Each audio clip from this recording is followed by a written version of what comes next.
pamirsa, urang mimitian warta dinten ayeuna. Program makan bergizi gratis MBG ayeuna parantos dimimitian di sababaraha sakola di Jawa Barat, salah sahijina di Man Purwakarta.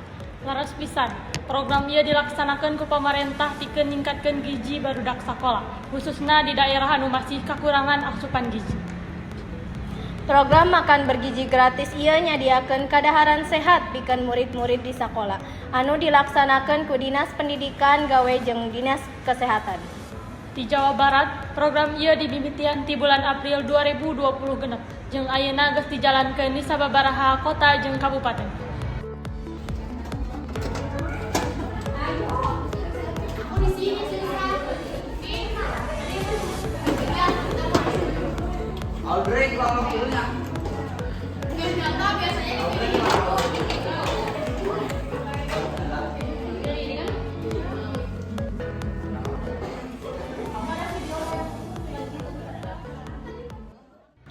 Tujuan utama program ieu nyaeta pikeun ngurangan angka stunting sarta ningkatkeun kasehatan jeung konsentrasi diajar murid.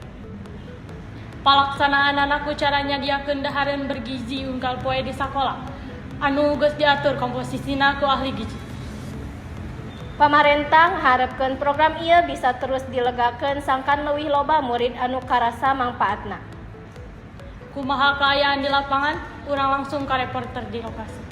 Enjing para pemirsa, nepangkeun Abdi Anisa Nurjahra, ayeuna abdi tos aya di Man Purwakarta bade ngawawancara salah sahiji murid nu aya di dieu.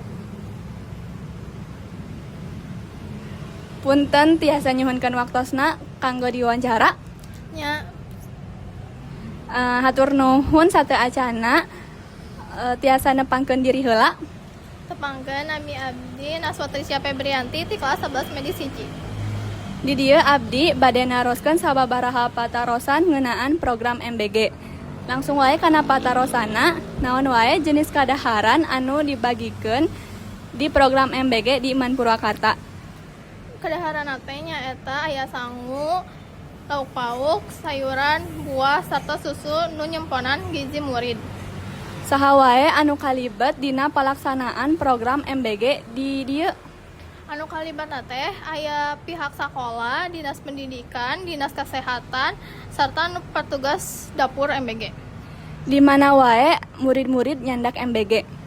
Biasana abdi sareng rencangan nyandakna di panggung Man Purwakarta. Iraha program MBG ieu mimiti dilaksanakeun di sakola ieu.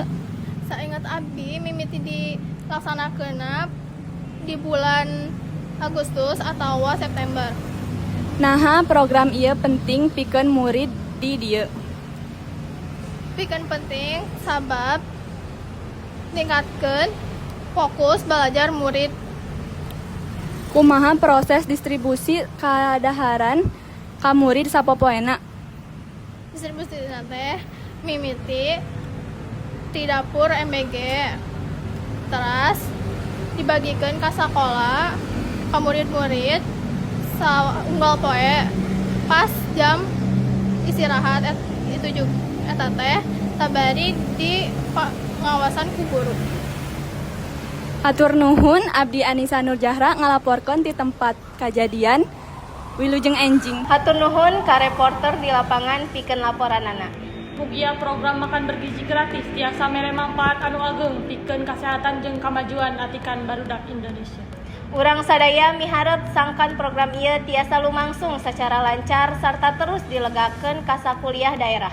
Kitu warta dinten ayeuna, hatur nuhun Parantos nonton wilujeng enjing sareng dugi ka pendak deui jeung warta salajengna.